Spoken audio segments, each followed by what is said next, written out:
Ya, berkas perkara kasus pembunuhan Vina dan Eki dinilai janggal sejak awal oleh sejumlah pihak.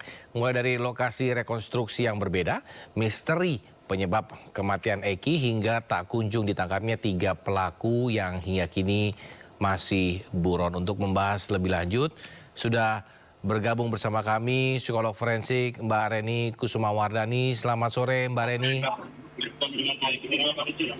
Selamat sore, Mas Samuel.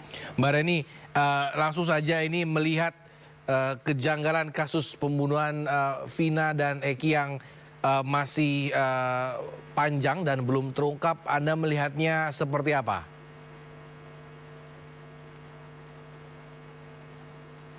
Ya, saya sebetulnya karena ini semua data dari pemerintahan ya. Jadi semuanya bersifat spekulatif. Sementara saya sendiri belum tahu mengenai keadaan sebenarnya, data sebenarnya. Memang menjadi agak aneh pada saat ada 8 pelaku sudah dihukum, sementara kemudian dinyatakan masih ada 3 DPO yang belum bisa ditemukan, gitu ya, sampai 8 tahun. Ini kan pertanyaan besarnya, siapa sebetulnya yang menyampaikan pertama kali mengenai 3 orang ini? Kemudian 3 orang ini siapa, begitu ya? Jadi kalau ada yang menyampaikan, berarti kan dia mengetahui. Kemudian jika betul, ini kita semua tidak ada yang tahu ya, ini adalah spekulasi. Jika betul bahwa itu adalah geng motor ini adalah kumpulan orang-orang yang pada umumnya sama lain itu saling mengenal. Yeah. Nah, bagaimana 3 orang ini jika satu geng kemudian tidak bisa ditelusur seperti itu? Saya rasa ini ada sesuatu yang kita belum tahu kebenarannya ya, apa itu. Karena memang kalau dari hasil investigasi itu. Oke, karena memang kita melihat dari pengacara keluarga korban bahwa para tersangka mengatakan di BAP awal ada 3 nama lain yang belum ketemu. Lalu dengan ada video yang temannya almarhumah ini kesurupan, di situ terucap 12 orang, makanya hingga berubah jadi kira-kira ada 4 orang buron. Nah, ini mana yang bisa dijadikan petunjuk valid sebenarnya, Mbak Reni? Iya, saya rasa hal yang pertama, kalau dari keilmuan saya, kita perlu mengetahui latar belakang dan penyebab kematiannya dulu. Itu yang perlu dipastikan dulu. Artinya dari hasil visum, hasil otopsi jika itu dilakukan, penyebab kematian dan manner of death-nya itu apa? Cause of death-nya apa? Apakah ini kematian karena kecelakaan atau ini kematian karena pembunuhan? Yeah. Kalau memang dari hasil itu kematiannya karena pembunuhan, ini baru bisa kita telusur kemudian berarti kan ada pidana di dalamnya. Nah, di sini baru kita bertanya kepada pihak yang dekat dengan lokasi kejadian, orang-orang yang mengenal para korban seperti itu untuk ditelusur. Nah, saya lihat di sini otopsi psikologi dilakukan ya. Jadi ini sudah berlangsung cukup lama, betul, sekitar 7 tahun lebih, gitu ya. Memang agak sulit untuk kemudian bisa mencari keterangan terkait dengan peristiwa yang sudah lama. Pasti ingatan seseorang itu kan juga ada batasnya. Yeah. Namun bukan berarti kita pesimis ya.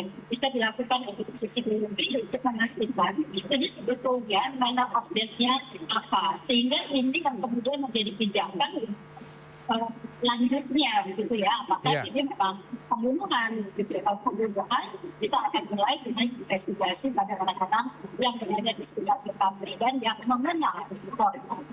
Oke, kalau memang sulit Mbak Reni, apa yang bisa dilakukan oleh para keluarga korban, lalu dari pihak pelaku yang memang mulai mengajukan peninjauan kembali terhadap kasus ini, karena kita tahu si Saka sudah dan keluarga Saka mengajukan keberatan terkait dengan penangkapannya pada saat kejadian waktu itu? Ya, ya, saya rasa perlu ada investigasi ulang, investigasi yang lebih detail, investigasi yang lebih terstruktur untuk bisa menelusur kembali ya mengenai kebenaran dari peristiwa ini. Seperti itu ya. Jadi seperti investigasi ini kita ulang kembali apa yang sebenarnya terjadi dan kalau ini adalah peristiwa pembunuhan, seperti apa sebetulnya profil the most probable suspect-nya, siapa orang yang paling patut untuk diduga melakukannya. Jika benar 8 orang itu saling kenal, kemudian memang belum ketemu, nah ini kan sebetulnya perlu ditelusuri dari awal informasi tersebut didapat. Iya, karena memang informasinya banyak yang simpang siur beredar di masyarakat. Anaknya si A, anaknya si B, anaknya si C. Jadi semua peluru itu kemana-mana takutnya. Lalu tanggapan Mbak Reni terkait dengan polisi yang sejak awal pertama adalah tidak mengecek CCTV. Kedua adanya berubah dari yang kecelakaan tiba-tiba jadi pembunuhan. Ini Mbak Reni melihatnya seperti apa? Itu tadi Mas, saya melihatnya bahwa ini semua kan diterima dari pemberitaan, bukan dari informasi resmi hasil penyidikan atau penyelidikan. Ya. Jadi agak spekulatif kita mengacu ya kepada temuan-temuan yang sifatnya menjadi informasi yang pada waktu itu di sekitar ada CCTV. Betul CCTV itu memang tidak diperiksa oleh polisi. Kebenarannya seperti itu. Jadi kan perlu untuk diketahui ya. Yeah. Kalau memang itu benar.